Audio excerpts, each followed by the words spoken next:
Hello everyone, welcome back to my channel. आज मैं आप सबके साथ लेसन प्लान शेयर करने वाली हूँ मैक्रो टीचिंग का, और टॉपिक रहेगा माइटोकॉन्ड्रिया।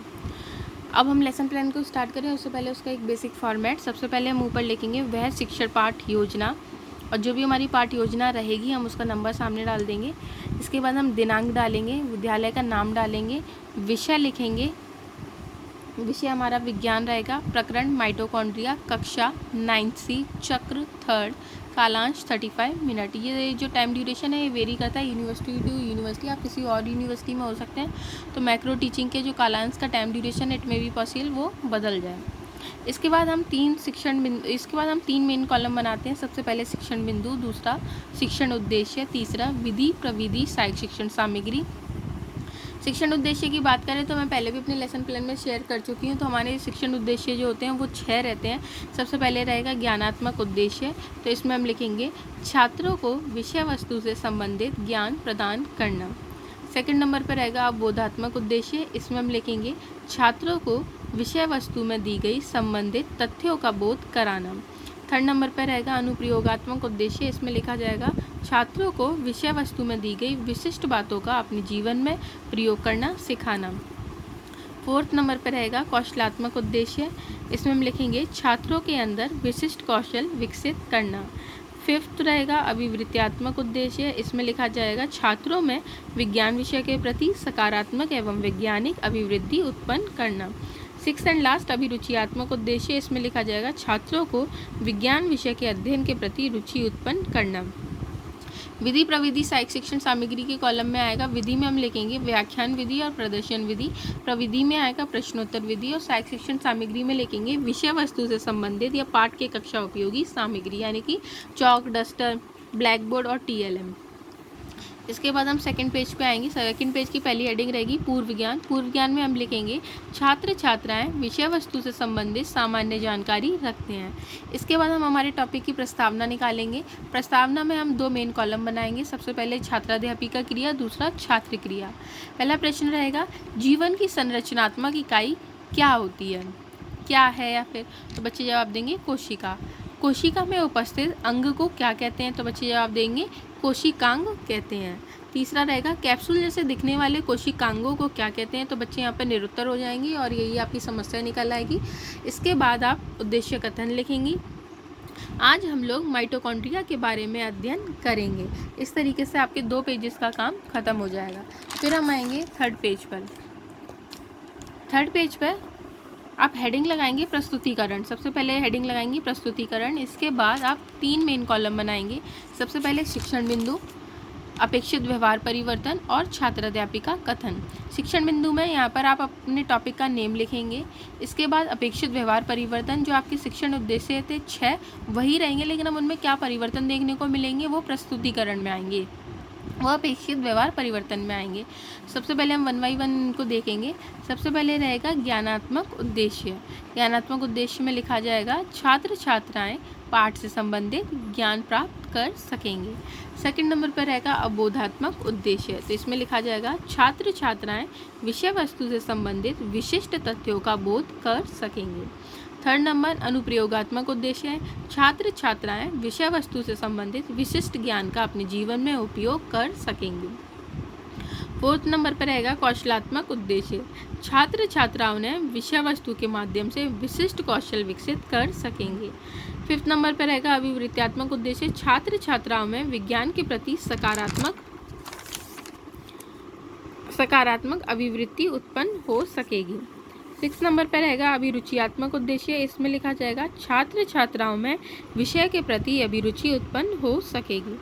इसके बाद तीसरा कॉलम है वो है छात्राध्यापिका कथन, और उसके सामने बनेगा छात्र क्रिया का कॉलम। अब हम सबसे पहले विकासात्मक प्रश्न पूछेंगे। पहला प्रश्न रहेगा कोशिका की खोज किसने की थी, तो बच्चे जवाब देंगे रॉबर्ट हुक ने। दूसरा क्वेश्चन रहेगा कोशिका का पावर हाउस किसे कहते हैं, तो बच्चे यहाँ पर निरुत्तर हो जाएंगे और यही आपकी समस्या होगी। और इधर विधि प्रविधि के कॉलम में लिखा जाएगा प्रश्नोत्तर विधि, क्योंकि आपने बच्चों से प्रश्न किए और बच्चों ने आपको उनके जवाब दिए। इसके बाद आएगी छात्राध्यापिका कथन। छात्राध्यापिका कथन में माइटोकॉन्ड्रिया की हिस्ट्री से लेकर उसको किसने डिस्कवर किया, उसका किसने नेम दिया, उसका क्या फंक्शन होता है और वो कहाँ, उसकी पोजीशन क्या होती है, तो आप उस सब के बारे में एक्सप्लेन करेंगे। आप यहाँ पर कंटेंट लिख सकते हैं कि आप आराम से जितना भी बेसिकली आपको कंटेंट जितना भी मिले आप अपनी फाइल में लिख सकते हैं, कोई दिक्कत वाली बात नहीं है। 1 पेज में, 1.5 पेज में, जितने में भी आपका कंटेंट आया आप उसको लिख दें। लेकिन अगर आपको लगता है कि फ़ाइल थोड़ी सी लेंदी हो रही है, आप इतना कंटेंट नहीं लिखना चाहते हैं, तो आप मेन पॉइंट को अपनी फाइल में छात्राध्यापिका कथन में लिख दें। और ये मेक श्योर करें कि जब आप क्लास में समझाने जाएं तो एक भी पॉइंट छूटे ना। आप बच्चों को सारा का सारा माइटोकॉन्ड्रिया से रिलेटेड समझा देंगे। छात्राध्यापिका कथन में आप इस तरीके से बच्चों को एक्सप्लेन करेंगे। एक्सप्लेनेशन के बाद ये वाला जो कॉलम है छात्र क्रिया, क्योंकि जब आप बच्चों को एक्सप्लेन कर रहे होंगे तो बच्चों का उसमें क्या रोल रहेगा तो वो लिखा जाएगा। तो इधर आप लिखेंगे छात्र छात्राएँ ध्यानपूर्वक सुनेंगे। इसी के साथ साथ विधि प्रविधि और सहायक शिक्षण सामग्री वाले कॉलम में आएगा एक TLM सहायक शिक्षण सामग्री। आप बच्चों को माइटोकॉन्ड्रिया पढ़ा रहे हैं तो आप एक माइटोकॉन्ड्रिया के फिगर से बच्चों को समझा देंगे कि माइटोकॉन्ड्रिया देखने में कैसा लगता है, माइटोकॉन्ड्रिया के अंदर क्या क्या प्रेजेंट होता है। आप एक बेसिक स्ट्रक्चर ऑफ माइटोकॉन्ड्रिया उनको समझा दें। इसके बाद इधर श्यामपट्ट कार्य में जब आप बच्चों को एक्सप्लेन कर रहे होंगे तो कितने सारे इंपॉर्टेंट पॉइंट होंगे जो आपको बोर्ड पे मेंशन करने होंगे, और वही पॉइंट होंगे आप बच्चों से कहेंगे आप अपनी नोटबुक में इनको नोट कीजिए।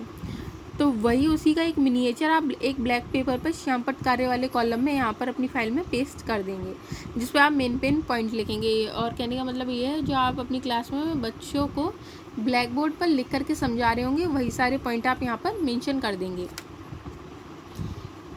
इसी के साथ साथ हम लास्ट पेजेस को देखें तो जहाँ अपना छात्राध्यापिका कथन दे चुके होंगे तो इसके बाद आएंगे बोधात्मक प्रश्न। आपने जो बच्चों को पढ़ाया है उसी में से बच्चों को कितना समझ में आया है उसी से रिलेटेड आप अब बच्चों से आप प्रश्न करेंगे।